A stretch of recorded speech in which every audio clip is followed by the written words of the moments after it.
Hello, my name is Ragnar, and I have been painting all my life, from 12 years old, and hardly done anything else than painting, making sculpture and installations, and also been teaching art.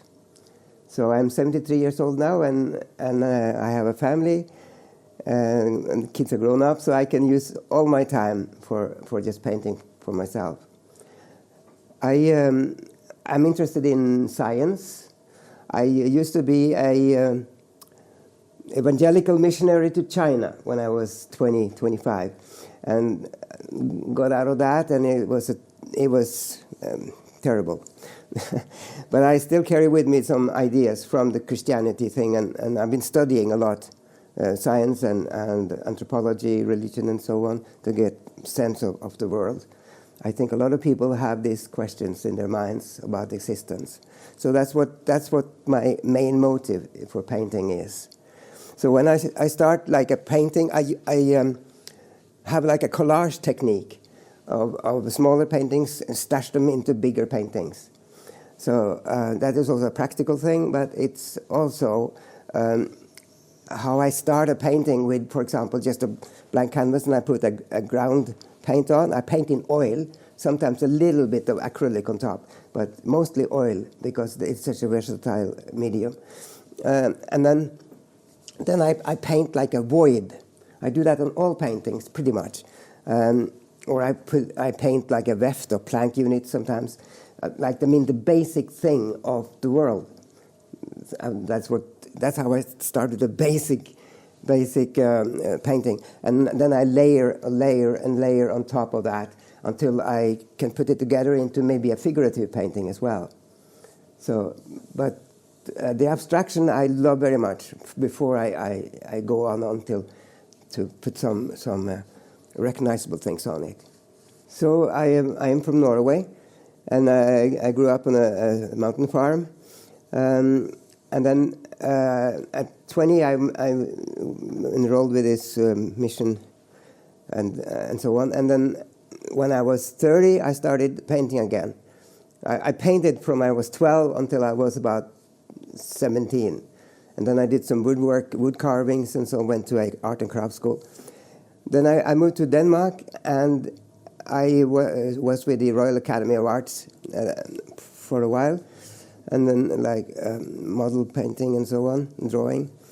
And then I met my wife, and we had children, and we moved back to Norway, where I was teaching at a college. And I started having my exhibitions there. Before that, in Copenhagen, I had my first exhibition at 1984, and some exhibitions every year, pretty much, in Denmark.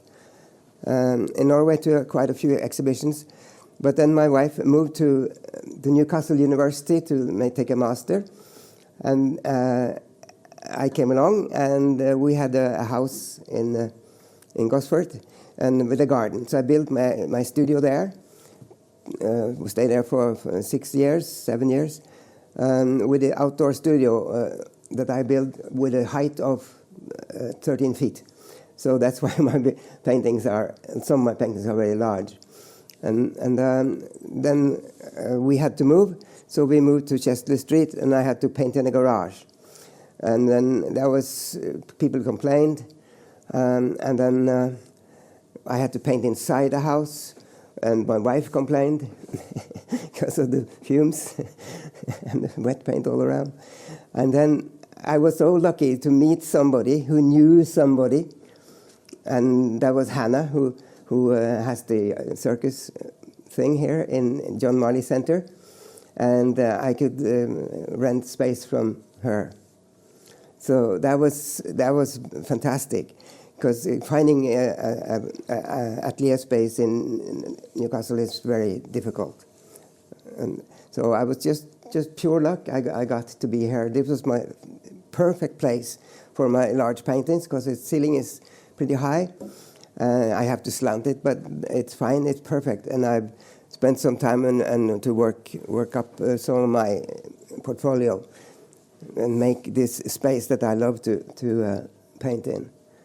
So I don't do much sculpture at the moment, but for now I concentrate on painting because this is such an enormous good place for that.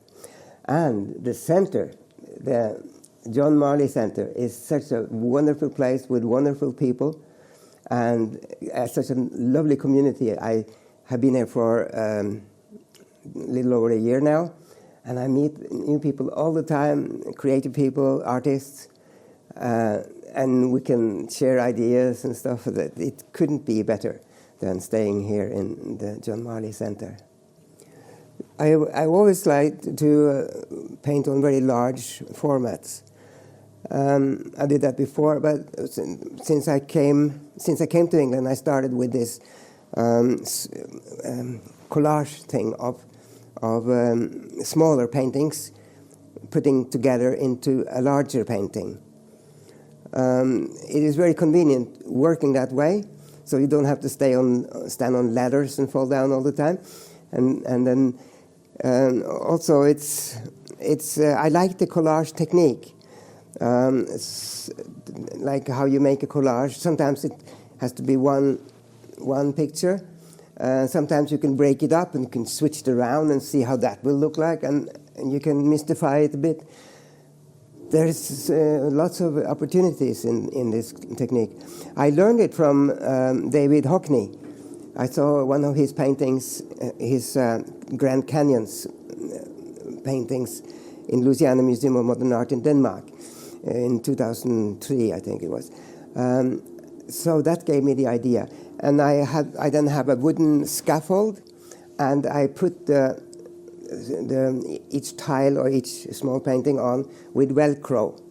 Velcro is a fantastic thing from the space industry. And then, so it's very easy to take them down and put them up again, take them down, put them up again. And I can also store these smaller paintings in boxes. And I have made all kinds of wooden contraptions for moving this around for exhibitions and so on. So my paintings are 10 of these very large ones, and I got a few others that is smaller. And also I have single small paintings, and even very small paintings. So I try to sell it on the internet a lot. I had an exhibition in Newcastle when I came here in 2019, a few years after I came here. And then came the COVID, and then kind of forced me to go on the net and try to sell paintings there, which I have been doing ever since, with varying results. And I am passionate about just working, so that's just, this is my life. It's always been. So I don't mind if I don't get rich. But, yes, as I said before, like I start with this ground thing of scientific, how the world is built up, and then I come into, I'm very interested in consciousness. Why are we conscious? Why are animals conscious?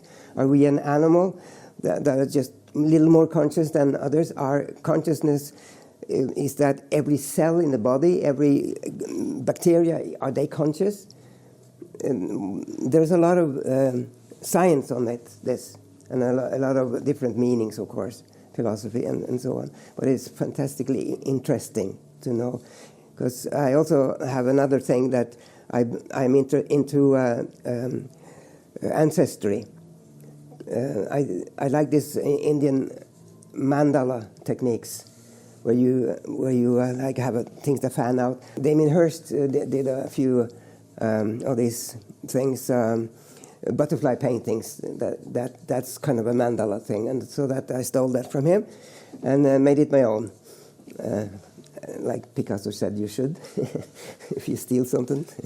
And then so consciousness and ancestry, how the evolution of consciousness, how consciousness have grown from the smallest animals to us over the space of billions of years, and the way the universe is tuned for life, which is a mystery. I love mysteries, so that I'm trying to elaborate my take on that.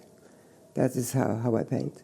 Yes, I do have a Instagram account, of course. It is Ragnar_H._Groenhaug.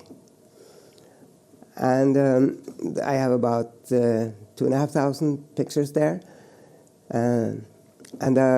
Yes, you are welcome to browse through it if you like. There is a reference to a website. So it's called Ragnar-Groenhaug-art.com. That's my website that I paid for, and there's a lot of stories about my pictures there. Some it's not completely finished. I need to put in some more work. So, and then I also have another Instagram account called fineart.ragnar. I think this, yeah, which is not so many pictures yet, but I'm building it up to be like a sales page, and I got this free website built for that. It's not complete. It's in the works. So it's important to have like a sales button thing. So that's what I'm trying to get together. And then I have a Facebook account for my friends and people in Scandinavia and in England. I sing in a Bach choir in Newcastle University, and I have lots of friends there, and I made some paintings for them and so on.